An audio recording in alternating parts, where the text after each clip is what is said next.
একটা মানুষের ভেতরে এতগুলো গুণ থাকাটা কি ঠিক? দেখো,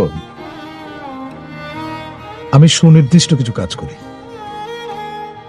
যা করতে আমার ভালো লাগে, অথবা যা করা প্রয়োজন, অথবা আমার নেশা, আমি তাই করি। তার মধ্যে কোনো কোনো কাজকে তুমি গুণ হিসাবে চিহ্নিত করবে। সুতরাং আমি গুণী না খুনি, তার দায় এবং কৃতিত্ব কিন্তু তোমার।